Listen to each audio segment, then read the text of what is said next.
Gözlerin düşüp gönlüme,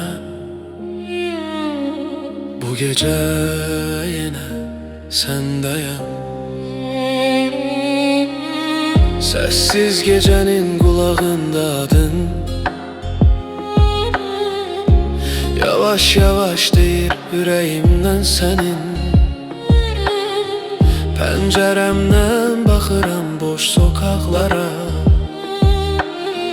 her kölgede bir hatiren var inan. Telefonumda donup kalan online, yazıp silip susuram her defa. Seninle danışmadığım min cümleni yüreğimde saklamışam gizlice. Sen bilmirsen ben nece yanmışam, gülüşünün içinde kalmışam.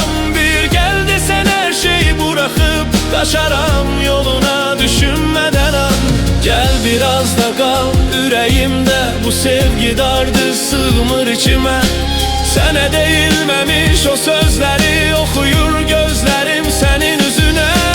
Gel koy elini elime biraz, dursun zaman dönmesin saatler. Sen varsansa dünya sakitti, yokluğunda kış olur donar baharlar. Sen geçende değişir havan içirem,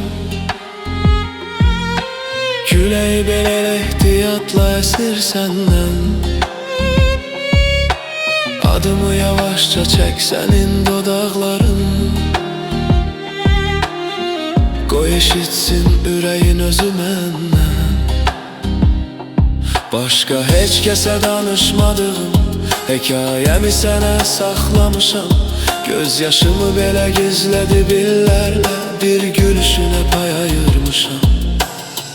Eğer bir gün yorularsan hayattan, gel cinim hazırdır senin ağrına. Dünya hamıya soyuq davransa da, mən həmişə isti qalaram yanında. Korkma hiç ne istemirəm senden, sadece sığın biraz yüreğime. Sevgi bazen sözle değil, sükutla yazılır gece gündüze. Sen bilmirsen ben nece yanmışam, gülüşünün içinde kalmışam. Bir gel desen her şeyi bırakıp kaçaram yoluna düşünmeden an. Gel bu defa gitme sabah olmadan, koy seher seni kucaklayıp tapsın. Adın yazılsın nefesime yavaşça, bu yürek senin olsun, koy hamı baksın. Gel nefesimle karış nefesine, koy şehir susup bizi dinlesin. Eğer sevgi bir mahnıdırsa eğer, koy sesim de sene kadar yükselsin. Gözlerin düşüp gönlüme, bir ömür çıkmaz yüreğimden.